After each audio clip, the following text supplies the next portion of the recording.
তারিখের পরের থেকে জাতি আপনাদেরকেও দেখেছে, আমাদেরকেও দেখেছে, আপনাদের চেহারাও দেখেছে, আমাদের চেহারাও দেখছে। বেশি বেশি কথা বলার চেষ্টা করেন না, হয়তো আমরা গোপন ভাস করে দেয়নি। যদি বেশি কথা বলেন, কথা বলা যদি আমরা শুরু করে দিই, একদম ইজ্জত পঞ্চায় হয়ে যাবে, দাঁড়াতে পারবে না। পৃথিবীর সব চাইতে শ্রেষ্ঠ আলোচনার জায়গা হলো মসজিদ।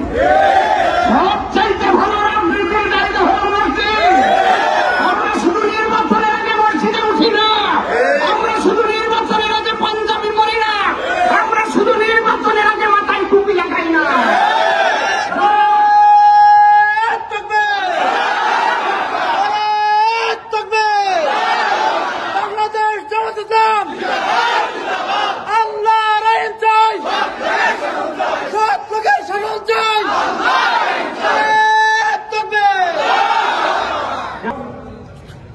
আমাদের মা বোনেরা নাকি কোরআন ব্যাগে করে নিয়ে, বগলের ভিতরে কোরআন নিয়ে মানুষের হাতে দিয়ে ভোট চেয়ে শপথ করিয়ে নিচ্ছে। কথাটা কি সত্য?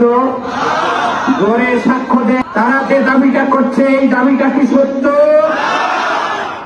আমি চ্যালেঞ্জ ছুঁয়ে দিলাম। আসলে ওরা কোরআন বলবে কি আর কি বা বলবে, যা দেখে তো তাই হয়। গরু হারালে আর আমি হয়, এটা কথাবার্তা আসে না? তো আমার কাছে যেন মনে হয়েছে আগের থেকে তারা এইটাই শুরু হয়েছে, গরু হারালে এমনই হয় মা। আমার ভাইদের আমি বলবো, দীর্ঘদিন আপনারা আমরা একসাথে রাজনীতি করেছি, একসাথে ময়দানে থেকেছি, আপনারাও আমাদের চেনেন, আমরাও আপনাদের চিনি। 5 তারিখের পরের থেকে জাতি আপনাদেরকেও দেখেছে, আমাদেরকেও দেখেছে, আপনাদের চেহারাও দেখেছে, আমাদের চেহারাও দেখছে। বেশি বেশি কথা বলার চেষ্টা করেন না, হয়তো আমরা গোপন ভাস করে দেয়নি। যদি বেশি কথা বলেন, কথা বলা যদি আমরা শুরু করে দিই, একদম ইজ্জত পঞ্চায় হয়ে যাবে, দাঁড়াতে পারবে না।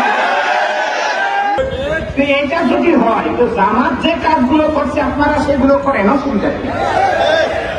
আপনারা সেটা না করে আপনাদের এখনকার মিশন হচ্ছে মসজিদের ভিতরে সবাই এখন বলছে নামাজ পড়তে মসজিদে যেতে হবে, যাতে যে ইমাম সাহেব কি বলে না বলে এর ভিতরে মসজিদে যেন তারা কথা বলতে না পারে। আর বলছে যে মসজিদের ভিতরে রাজনৈতিক কোন আলোচনা চলবে না। হায় আল্লাহ, পৃথিবীর সব চাইতে শ্রেষ্ঠ আলোচনার জায়গা হলো মসজিদ। সব চাইতে ভালো রাজনীতির জায়গা হলো মসজিদ। আমরা শুধু নির্বাচনের আগে মসজিদে উঠি না, আমরা শুধু নির্বাচনের আগে পাঞ্জাবি পরি না, আমরা শুধু নির্বাচনের আগে মাথায় টুপি লাগাই না। জামাত ইসলাম ধর্ম নিয়ে রাজনীতি করে, জামাত ইসলাম ধর্ম ব্যবসা করে, জামাত ইসলাম ধর্ম নিয়ে রাজনীতি করে। আরে ভাই, আর একটা কথাও আছে, সেটা জামাত ইসলাম নাকি জান্নাতের টিকিট দেয়। আপনারা দীর্ঘদিন ধরে যারা এখানে জামাত ইসলামের কর্মী আছেন, আপনাদের আমরা কোনদিন বলেছি যে জান্নাতের টিকিট দেওয়া হবে? ধরে সাক্ষ্য দেন, বলেন। সারা বিশ্ববাসী সাক্ষী, মিথ্যা দিয়ে কোনদিন সত্যকে ঢাকা যায়? আমরা ধর্মীয় রাজনীতি করি, আমরা ধর্ম নিয়ে রাজনীতি করি না। আমরা মসজিদে শুধু নির্বাচনের আগে, আমরা এমন নয় নির্বাচনের আগে মাথায় টুপি, এরপরে হাতে 40। সুতরাং কথাবার্তা একটু হিসাব করে বলা দরকার। আমি যদি বলি যে স্যার আপনার জন্য আমি আজকে আমার পুকুরের ইলিশ নিয়ে আসলাম, আমার পুকুর থেকে ইলিশ নিয়ে আসলাম, আচ্ছা বলেন তো এই কথাটা কি সত্যি হয়? আরো জোরে বলেন, সত্যি হয়? স্যার আপনার দাদা বয়স কত হবে? দাদা বলতে হয় 96, কি বলে হয় 26 নাই 96, কোথায় 26 নাই 27 হতে পারে, 26 আর 96 হয়। সুতরাং আপনারা যা শুরু করেছেন তাতে তো আপনাদের কথার মধ্যে এমন ভাড়া জাতি বুঝে ফেলছে কোথায় 96 মিথ্যা কথা, এইগুলো জাতির বুঝতে আর বাকি না। মিথ্যা কথা আমি বলবো না, আমার ভাষায় আমি বলবো এগুলোতে অসত্য কথা। তা জাতি 100% হাড়ে হাড়ে, রক্তে রক্তে, কইলি কইলি, ফেসকুই ফেসকুই সব জায়গায় দিয়ে। সুতরাং আমরা ঠান্ডা মাথায় সুন্দর রাজনীতি, আপনারা মানুষের কাছে যান, আপনারা মানুষদেরকে বোঝান, আমরা মানুষদেরকে বোঝাই, মানুষেরা বুঝুক, শিক্ষিত ছেলেরা যেমন 100% শিক্ষিত ছেলে যারা মেধা তালিকায় 1 নম্বর হয়ে যারা বিশ্ববিদ্যালয়ে পড়ালেখা করে, তারা যেমন সিদ্ধান্ত নিয়েছে, বুঝতে পেরেছে যে বিশ্ববিদ্যালয় সহ সারা বাংলাদেশ যদি একটা ভালো অবস্থানে থাকতে হয় তাহলে ইসলামী ছাত্র শিবির আর জামাত ইসলামের বিকল্প নাই। সেজন্য তারা সিদ্ধান্ত দিয়ে ফেলেছে। তারা যেগুলোই হচ্ছে সব সিদ্ধান্ত ওরে 25টার মধ্যে কোথায় 2, কোথায় 24, কোথায় মানে 28টার মধ্যে কোথায় 1টা, কোথায় 27টা। এটা কি কোন রকমের কিছু হইল? এরপরেও যদি না বোঝেন, ফিরে আসেন। আপনাদেরকে বলছি, অন্য পথ অবলম্বন করার দরকার নেই।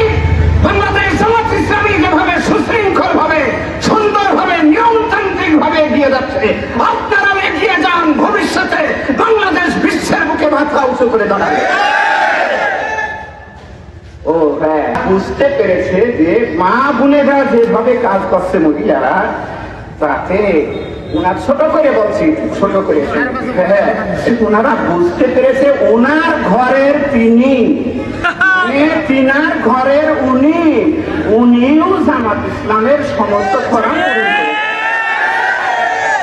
ইদানিং তো বলাই শুরু করেছে যে মামা সমস্যা হয়ে গেল। কি হলো? আমি তো এত বড় দায়িত্ব শিখছি, তোমার মা নিজে কোরআন শরীফ পড়ে গো, ব্যাপারটা কি? এই জন্য আপনারা হিসাব মিলেন যে মা বোনদের বিরুদ্ধে আপনারা কথা বলেন।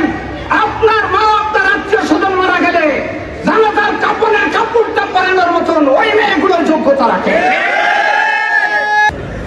তাহলে আমি বলতে চাচ্ছি, এই জন্যই মনে হয় তারা বুঝতে পেরেছে যে এই মহিলাগুলো বাংলাদেশ জামাত ইসলামের যারা মহিলা রোকন, যারা মহিলা রোকন, আল্লাহর মেহেরবানিতে এমন কোন দিন যায় না যে তারা ইসলামী সাহিত্য, কোরআন তেলাওয়াত, নকল রোজা যেগুলো আছে এগুলো সবই তারা আমল করে। কি কথা ঠিক না? এর জন্য আমার ভাইদের বলবো, আমরা একই সাথে ছিলাম, এখনো আছি, থাকবো দেশ গঠন করার জন্য। ফ্যাসিবাদের যখনই আবির্ভাব হবে তখনই আমরা একসাথে হয়ে সেটাকে বিদায় করার জন্য মাঠে নামতে আমরা প্রস্তুত।